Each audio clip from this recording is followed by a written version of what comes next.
Bonsoir à tous. Bonsoir à tous en cette édition spéciale d'avant Yom Kippour. Nous allons évoquer une petite question, je dirais, une certaine forme de préparation à ce jour important. Quel est réellement le job du jour, d'une certaine manière? Que devons-nous faire? Quelle est notre place à Kippour? Est-ce simplement le fait donc d'être là, prier, ou non, est-ce un petit peu différent? Et il y a quelques jours, j'ai été interpellé sur la question de la théodicée. Alors, entendez-moi bien, lorsque j'évoque ce terme, je l'évoque dans son sens étymologique, qui signifie justice divine, et non dans son sens philosophique ou religieux, qui est bien plus complexe, mais aussi un peu trop idéologique. Et donc, sur ce thème, peut-être assez parlant, je dirais, surtout dans cette période, dans cette temporalité des fêtes, des jours redoutables, de Yamim Noraïm, je souhaite faire le rapport entre cette question et le jour de Kippour. Et en quelque sorte, peut-être, comprendre, ou dirais-je, toucher du doigt, les rouages de la mise en marche de cette justice divine, surtout donc en cette période particulière pour l'ensemble du peuple juif. La journée de Kippour est avant tout, et ce qu'il faut avoir à l'esprit, est avant tout rythmée par des prières particulières qu'il n'y a pas forcément, du moins pour certaines prières, qu'il n'y a pas d'autres jours. Et donc ces prières, elles sont en nombre de 5. Et le temps fort de cette prière, de ces 5 prières, eh ben, c'est le vidouille. Le vidouille, c'est ce que l'on appelle l'action de repentance. Et le vidouille est dans ces 5 prières, donc dans la journée de Yom Kippour, est au nombre de 10. À chaque prière, il y a d'abord un vidouille personnel, au titre de l'individu, au titre de la personne, puis ensuite un vidouille plus communautaire qui englobe donc l'ensemble du public et qui se trouve dans la répétition de l'officiant, plus précisément au sein des slichot. Historiquement, le vidouille, c'est l'action donc de repentance, je le disais, mais le vidouille, on le faisait spécifiquement à un moment précis. À l'époque du Temple, donc historiquement, lorsque nous amenions un sacrifice expiatoire, lorsque nous avons, par mégarde ou au contraire volontairement, consciemment fauté, nous devons, par conséquent, il y a donc toutes des lois bien précises, nous devons expier cette faute-là par tout d'abord un sacrifice, et avant même donc de sacrifier cette bête-là, expier, repentir par la parole, par ce texte-là de vidouille. Et donc, la Torah, dans de nombreuses occurrences, nous établit bien précisément le lien entre ce sacrifice et ce devoir, et cette mitzvah assez, ce commandement positif de repentance. Les versets sont clairs, il y a tout un cérémonial en posant les 2 mains. Il faut préciser à chaque fois de quelle main s'agit-il, mais ce n'est pas la question. On pose 2 mains sur la tête de la bête et donc on procède à cette cérémonie, on peut dire, de repentir, de repentance, mais c'est avant tout un commandement positif. Et en cela, il faut bien donc se rappeler cela. Cependant, Maïmonide, dans le commandement positif 73, ainsi que le Chinour, se base sur un autre verset, un verset dans le chapitre 5 de Bamidbar, au verset 7, qui a l'air de peindre, je dirais, ou de dépeindre un autre tableau.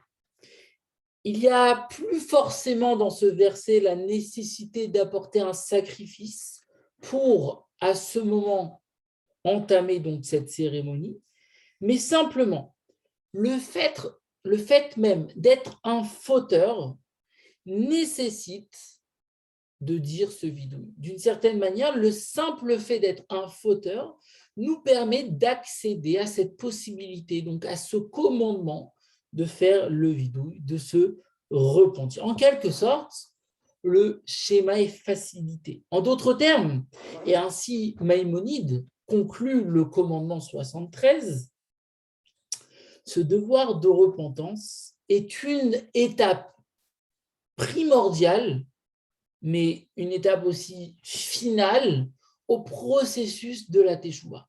Vous savez, cette volonté-là de changer les choses après avoir commis une faute ou de manière générale en fin d'année pour ce qui est notre part, à l'époque, donc, ce dernier jour qu'aujourd'hui nous allons célébrer, le dernier jour des 10 jours de pénitence, alors ce n'est pas réellement le dernier jour, c'est plus le dernier jour des 7 jours de pénitence de cette semaine de pénitence, parce que vous savez, les 10 jours de pénitence commencent par 2 jours de Rosh Hashanah et terminent par le jour de Yom Kippour. Mais ce dernier jour qui commence ce soir de cette semaine de pénitence, eh ben, signifie d'une certaine manière cette volonté de faire changer les choses, d'entrer dans un autre dynamisme de teshuva. Nous avons déjà parlé longuement de la teshuva, de cette volonté de retour, de cette volonté de se rapprocher, de se reconnecter à l'essence même, à l'origine même du judaïsme. Et donc, d'une certaine manière, nous dit Maïmonide, nous dit le Chinour, la repentance qui passe obligatoirement donc par ce commandement positif de vidouille, d'exprimer quelque chose, nous allons peut-être le voir dans un deuxième temps de notre cours, ce devoir de repentance, ce devoir de se repentir, eh ben, n'est plus, bien qu'historiquement cela a été le cas, n'est plus forcément lié au sacrifice expiatoire, mais simplement est une étape obligatoire de ce processus de teshuva. Et donc, c'est en fin de compte un premier élément, je dirais, très actuel. Premièrement, du vu de la conjoncture actuelle, qui est que malheureusement, nous n'avons pas le temps, nous n'avons donc pas la possibilité d'amener un sacrifice expiatoire, mais bien plus, en fin de compte, ce que nous faisons chaque année à Kippour. Ce n'est pas simplement, donc le vidouille que nous faisons 10 fois chaque année à Kippour, ce n'est pas seulement une mention en référence à une certaine période historique, comme ce que nous le faisons dans de nombreuses mitzvot qui sont simplement, d'une certaine manière, garder une tradition. Mais c'est bien plus. Encore aujourd'hui, donc même aujourd'hui, lorsque nous disons donc cette mitzvah, lorsque nous accomplissons cette mitzvah de vidouille, eh ben, cette mitzvah est d'actualité puisque ce devoir de teshuva est en fin de compte une nécessité qui n'est plus donc à démontrer, mais qui fait bien partie d'un devoir divin obligatoire, et je dirais même d'un devoir qui d'une certaine manière, a une certaine forme de primauté sur même l'origine du monde, puisque nous avons dit, la dernière fois que nous avons parlé de Teshuvah, nous l'avons bien dit que la Teshuvah est une des choses qui a été créée avant même que Dieu crée son monde. Donc, d'une certaine manière, la Teshuvah a une certaine forme de primauté au schéma de la conception du monde. Et donc, d'une certaine manière, la teshuva, et nous avons donc établi ce premier élément, le vidouille, est une nécessité, est une obligation pour la vie humaine, pour donc ce besoin que nous avons tous à une certaine période de notre vie, pour ce besoin de retour. Donc, voilà le premier élément. Alors, maintenant, nous allons essayer donc d'établir quels est réellement les contours, les limites de cette mitzvah de vidouille. Alors, on le sait très bien, chaque mitzvah, même si elle n'est pas forcément limitée par le temps, a un moment bien précis à elle. Et donc, peut-être en établissant le moment du vidouille, on peut essayer, donc, cette définition pourrait peut-être nous aider à ressentir d'une certaine manière le sens de cette mitzvah. Alors, concernant le vidouille, le Talmud, dans le traité Yoma, nous dit la chose suivante. La mitzvah, le commandement positif de faire donc le vidouille, est précisément, d'une certaine manière, à proximité, et tout est la question, définir cette proximité, mais le Talmud nous dit, c'est la veille du jour de Kippour.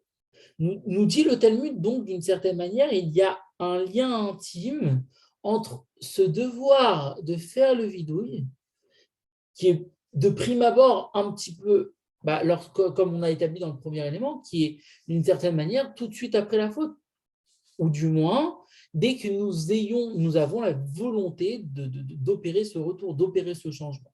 Mais nous dit le Talmud dans Yoma, dans ce traité dans Yoma, nous dit que cette mitzvah a une certaine forme de lien intime, de connexion particulière avec ce jour sacré, avec ce Shabbat Shabbaton, avec ce jour particulier qui est appelé 2 fois Shabbat, et donc d'une certaine manière qui a une importance primordiale. Quel est ce lien? Essayons d'abord, avant tout, de le définir pour, d'une certaine manière, le comprendre. Ce qui est important donc à retenir, c'est 2 avis. 2 avis importants, 2 avis qui datent du Moyen-Âge. Premièrement, l'avis de Nachmanide et ensuite l'avis de Rashi.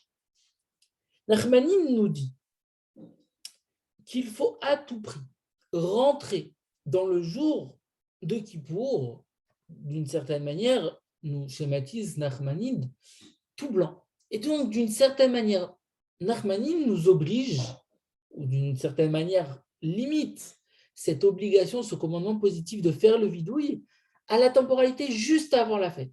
Avant même de rentrer le jour de Kippour pour prier, pour procéder donc à vivre, à avoir une expérience de 25 heures, plus ou moins, particulière, il faut rentrer tout blanc. Et donc, nous oblige Nachmanide à procéder au vidouille juste avant, dans la temporalité qui précède, d'une certaine manière, le jour de Kippour.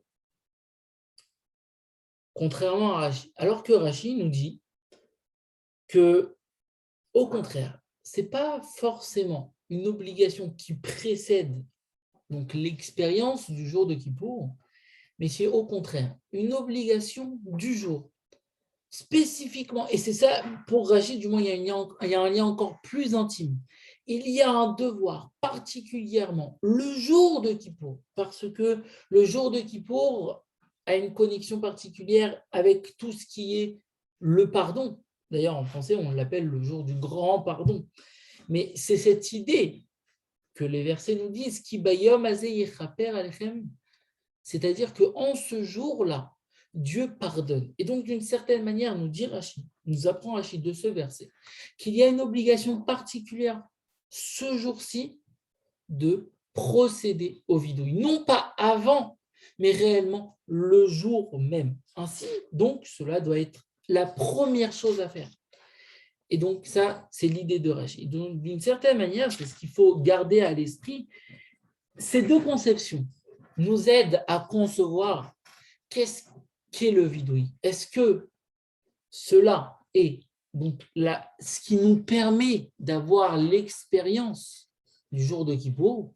Ça, c'est la conception de Nachmanide, alors que la conception de Rashi, non, on n'a pas besoin de quoi que ce soit pour nous permettre de vivre l'expérience du jour de Kippour. Mais au contraire, cela doit être la première chose à faire. La première chose à faire pour vivre l'expérience. Alors, dans la pratique, peut-être, c'est-à-dire la différence l'incidence ne prend pas réellement tout effet. Mais pour ressentir d'une certaine manière ce commandement positif, nous avons donc ces deux définitions d'une certaine manière qui nous aident à ressentir un petit peu l'impératif de ce vidouilla. Dans la pratique, avançons un petit peu, dans la pratique, Maïmonide nous dit comment procéder. Et ainsi, pour Maïmonide, l'essentiel du vidouille est dans une phrase qui se subdivise en deux parties. Premièrement, une certaine forme d'appel à Dieu, une certaine forme de mention à Dieu. Cette mention n'est pas par hasard, n'est pas simplement le fait d'invectiver Dieu, d'appeler Dieu, non. Cette mention prend source historiquement dans la mention que le Kohen Gadol, le grand prêtre lui-même faisait, dans sa prière particulière, dans son vidouille particulier, le jour de Kippour, alors lui-même disait cette phrase-là, Ana Hachem, s'il te plaît, Dieu, fais attention à ce que j'ai à te dire, fais attention à ce moment-là. Et donc, d'une certaine manière, nous aussi, nous avons le devoir, d'une certaine manière, d'appeler Dieu et de dire donc cette première partie-là, Ana Hachem. Mais nous dit Maïmonide que bien plus important que cela, la deuxième partie, de dire les trois mots suivants, Aval Anachnu Chatanu, de dire donc, d'une certaine manière, d'affirmer notre culpabilité, de dire nous sommes coupables. Pour Maïmonide, ces trois mots-là, cette idée-là de prendre part et d'une certaine manière d'affirmer sa culpabilité est important et primordial.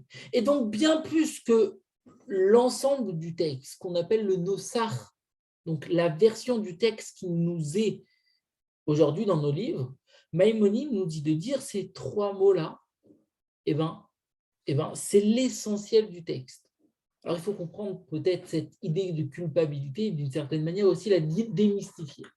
Pourquoi la démystifier? Parce que lorsqu'on affirme une culpabilité, alors c'est, je ne dirais pas souvent, mais je dirais tout le temps, source de déprime, source d'idées noires d'une certaine manière.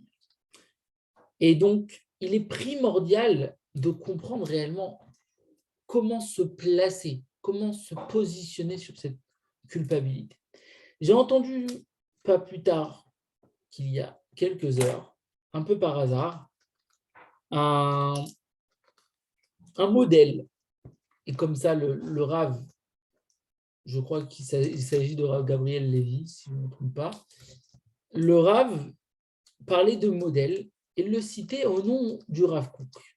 Le Rav Kook, donc cette personnalité, je dirais, incontournable si on parle de la terre d'Israël, le Rav Kook aussi a écrit un livre sur la Teshuvah.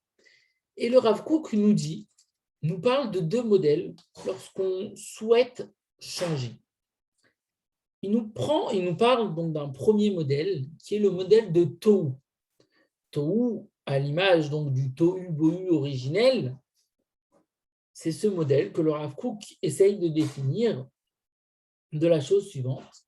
Lorsqu'on on est juste après la faute, alors on a tout de suite des pensées qui se mêlent, un petit peu à l'image d'un nœud qu'on a parfois dans nos écouteurs, qui ne veulent pas se dénouer. On est un petit peu dans notre personne parfois, plein de sentiments, plein d'idées, plein de conceptions, plein de pensées contradictoires, qui ne vont pas ensemble. Et donc, d'une certaine manière, on représente une pelote de fil qui est, d'une certaine manière, on n'a pas forcément l'envie, mais aussi on a la difficulté de les démêler. Ça, c'est le premier modèle. C'est le modèle qui, d'une certaine manière, nous représente après avoir fauté ou pendant la faute. Mais il y a un deuxième modèle. Il y a un modèle qui s'appelle le modèle du tikkun. Et ce modèle s'oppose diamétralement au premier modèle. Le modèle du tikkun, littéralement, c'est la volonté de réparer.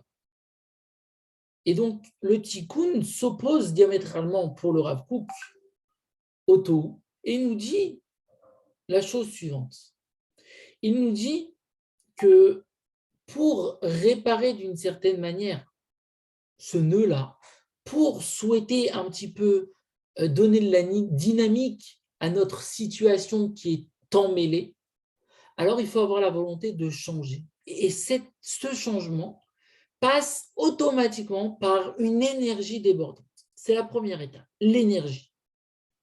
Et donc, d'une certaine manière, l'énergie et c'est souvent le cas, on retrouve des personnes qui sont dans cette dynamique débordante d'énergie.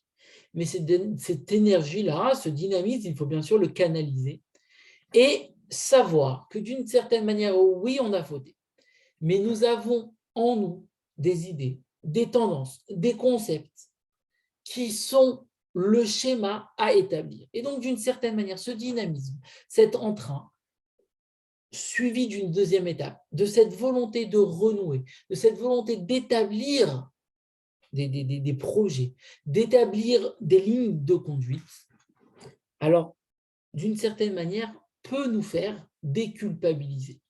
Qu'est-ce que je veux dire peut nous faire déculpabiliser? Alors, bien sûr, nous avons fauté. Et c'est cette culpabilité qu'il faut à tout prix, nous l'avons dit, cette culpabilité qu'il faut à tout prix établir. Il faut l'établir, mais jamais dans le sens négatif, jamais dans le sens péjoratif. Au contraire, cette culpabilité, il faut la rediriger. Il faut la diriger vers un dynamisme positif, vers un dynamisme qui va de l'avant. Et donc, d'une certaine manière, on établit notre culpabilité, on l'affirme, mais dans la pratique, ça doit prendre une autre forme. Dans la pratique, ça doit prendre la forme d'un dynamisme sans normes, sans limite. Et donc, d'une certaine manière, c'est ça le sens de la culpabilité que le Rambam, que Maïmonide établit comme phrase, comme d'une certaine manière affirmation primordiale, essentielle à ce commandement du vidouille, à ce commandement-là d'exprimer la faute.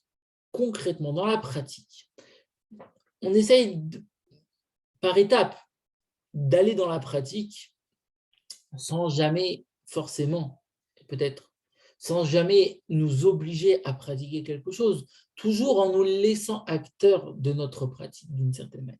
Dans la pratique, le Talmud nous dit, et d'une certaine manière a du mal à définir la forme de cette culpabilité. En effet, le Talmud va rapporter une controverse entre Rabbi Yehuda ben Baba et Rabbi Akiba. À savoir, cette controverse a pour thème, à savoir, est-ce que maintenant, nous avons le devoir de détailler nos fautes de manière personnelle? Une personne, par exemple, qui mange trop de chocolat, est-ce que pendant le vidouille, elle doit dire « je mange trop de chocolat ». Alors, vous avez compris, c'est une illustration. Et donc, on a d'un côté Rabbi Yehuda qui nous parle du concept de la honte. De la honte. Et donc, d'une certaine manière, nous dit Rabbi Yehuda ben Baba que oui, il faut détailler nos fautes, que oui, il faut les exprimer de manière précise pour, et donc là, on va peut-être encore plus toucher du bout des doigts le concept du vidouille pour en avoir honte. Et donc, d'une certaine manière, regretter, mais toujours de manière positive, toujours pour un regret, une culpabilité qui construit un dynamisme, qui construit un projet. Donc ça, c'est la première idée, le premier concept de Rabbi Yehuda, la honte. Et donc ça passe automatiquement, obligatoirement, par l'expression de manière détaillée de nos fautes. D'un autre côté, nous avons la conception de Rabbi Akiba. Et Rabbi Akiba nous dit que non, on ne doit obligatoirement pas détailler nos fautes, pas dire, voilà, je mange trop de chocolat, je mange trop de glace, mais non. Pourquoi? Parce que si nous avons donc cette envie, ou du moins cette volonté, alors on va croire, on va nous soupçonner que non seulement il mange de la glace, non seulement il mange de chocolat, mais aussi beaucoup de bonbons. Et donc, d'une certaine manière, ça ne va jamais ça ne va jamais finir. Et alors quoi? Et alors, vous vous rappelez que tout le concept du vidouille, c'est cette culpabilité. Et pour moi, ça a été la preuve que cette culpabilité n'est pas là pour nous détruire, n'est pas là pour nous entacher d'une culpabilité irrécupérable, mais au contraire, source de construction. On ne doit obligatoirement pas être soupçonné de faire plus que ce que l'on dit. Et donc, d'une certaine manière, si on nous soupçonne, ça va d'une certaine manière nous détruire. On ne va pas réussir à se reconstruire. Donc, il nous oblige, Rabbi Akiva, de ne pas détailler nos fautes. Et donc, d'une certaine manière, oui, les exprimer peut-être personnellement, mais jamais pour nous détruire, jamais pour nous empêcher de reconstruire.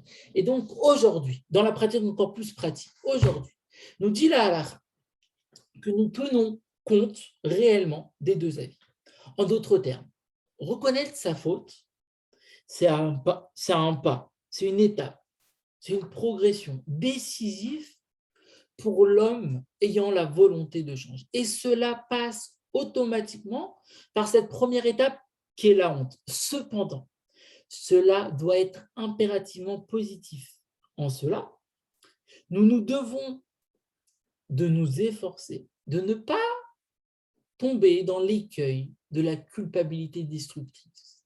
Et donc la halakha nous invite à lire un texte commun, nous invite à lire un texte global qui, dans la pratique, et spécifiquement le jour de Yom Kippour, définit un petit peu ou d'une certaine manière relate toutes les fautes qu'un humain peut commettre. Non pas parce que on a commis ces fautes personnellement, non, nous ne sommes pas forcément tous des meurtriers. Et au contraire, je pense qu'on n'est pas tous. Et donc, d'une certaine manière, ce texte commun nous invite d'une certaine manière à avoir honte de nos fautes, mais ne pas rentrer dans cet écueil de la destruction. Alors, il faut surtout pas tomber aussi dans un autre écueil de la banalité. De lire ce texte, voilà, parce que nous le lisons 10 fois dans la journée, chaque année, et donc d'une certaine manière ne pas prendre en considération chaque terme, chaque action et chaque faute. Non, cela est une équation bien particulière, je dirais, de la culpabilité, mais constructrice. Ça, c'est l'équation du moins à retenir. Ça, c'est l'opération à avoir en tête. Et donc, d'une certaine manière, lorsqu'on accomplit, surtout avoir en tête, lorsqu'on accomplit cette mitzvah, ce commandement positif de vidouille, c'est avant tout une progression. C'est avant tout un petit pas dans cette volonté de changer, voire un grand pas, une étape décisive. Pour ce qui est de notre question originelle, nous avons posé la question de la théodicée. Donc, cette question est assez intéressante. Le Rabbeinu Yona, mais je ne souhaitais pas, et je vais le dire maintenant comme ça, ce n'est pas des non-dits, je ne souhaitais pas la traiter dans le sens littéral du terme. Pourquoi? Parce que on va vivre cette expérience de Yom Kippour. Jamais il n'est mention de la justice divine, d'une certaine manière. Et c'est ce qu'on vient de voir aujourd'hui. Le moment le plus fort de la prière de Yom Kippour, c'est le vidouille. C'est notre place, c'est notre job dans la justice divine. Et donc, d'une certaine manière, moi, personnellement, je ne peux pas parler de la justice divine puisque ce n'est pas le job de Kippour et d'une certaine manière, nous ne sommes pas invités. Nous ne sommes pas invités à la décortiquer. Ce que nous sommes invités à faire, c'est de nous positionner personnellement dans nos votes et dans nos mitzvot. C'est-à-dire prendre réellement le pli de bilan, plus ou moins, de bilan positif ou négatif de notre année. Mais je vais aller un petit peu plus loin. Le Rabbeinu Yona, dans son troisième portique de son œuvre sur la Teshuvah, le Shaarei Teshuvah, nous parle d'une certaine manière, en mon sens, de cette question-là, de la théodicée, de la justice divine. Mais jamais du point de vue de Dieu, comme je le disais, de notre place dans tout cela. Et nous dit grosso modo, parce qu'on tarde un petit peu, nous dit grosso modo qu'une vraie tchouva, qu'une teshuva authentique doit prendre compte de la maxime suivante. Eve mechachev kala kibachamura. Prends en considération, lorsque tu établis ton bilan, la petite action comme celle qui est importante. Et donc, d'une certaine manière, on nous invite Rabbeinu Yonah à comptabiliser un petit peu à la manière d'un comptable, d'un banquier, l'importance de la faute et le salaire de la mitzvah, le salaire de la bonne action. Cette invitation de Rabbeinu Yonah de rentrer un petit peu dans cette considération de justice divine, c'est pas tel quel, c'est pas la justice divine telle quelle dans son sens premier du point de vue de Dieu. Non, parce qu'en effet, ce n'est pas la préoccupation du jour de Kippour. La préoccupation du jour de Kippour, c'est ce vidouille-là. La préoccupation du jour de Kippour, c'est ce repentir, cette action de repentance, qui signifie deux choses. Tout d'abord, l'étape de fin de la Teshuvah, l'étape de fin de cette volonté, de ce dynamisme de retour qui passe, comme nous l'avons établi, par une culpabilité, par une honte parfois, jamais destructrice, toujours dans ce modèle-là de tikkun, mais aussi, et surtout, jamais l'oublier, que Yom Kippour, c'est Yom Kapara, c'est le jour du pardon. Et le jour du pardon est la conséquence de ce vidouille-là. Lorsqu'on nous invite, lorsqu'on nous impose, lorsqu'on nous oblige à faire le vidouille, c'est parce que on en ressort blanc. C'est pour notre bien d'une certaine manière. Non pas pour qu'on s'amuse un petit peu à défier le divin et dire, ah voilà, bah moi, j'ai 55% quand on manque, donc voilà, mets-moi dans le livre des vivants. Non. C'est dans cette volonté de dynamisme de retour, dans cette volonté de construire, de dénouer un petit peu notre bobine emmêlée, notre personne emmêlée, et de trouver en nous des dynamismes qui sont en nous personnellement, mais qui ont pour projet des projets différents, des actions différentes. Lorsqu'on a tout ça en tête et qu'on peut-être même on utilise le schéma de Rabbeinu Yonah, en fin de compte, la finalité, ce n'est pas la justice divine. La finalité, c'est notre personne. Où nous nous trouvons avant Yom Kippour, après Yom Kippour et durant toute notre année. Voilà. Donc, je vous souhaite Yom Kippour, Sameach Khatima Tova, une bonne signature, un bon jeûne de Yom Kippour et plein de bonnes choses. Que nous soyons tous écrits dans le livre de la vie, dans le livre des bonnes actions, dans le livre du projet humain, d'une incarnation sur ce projet divin. Amen ve Amen.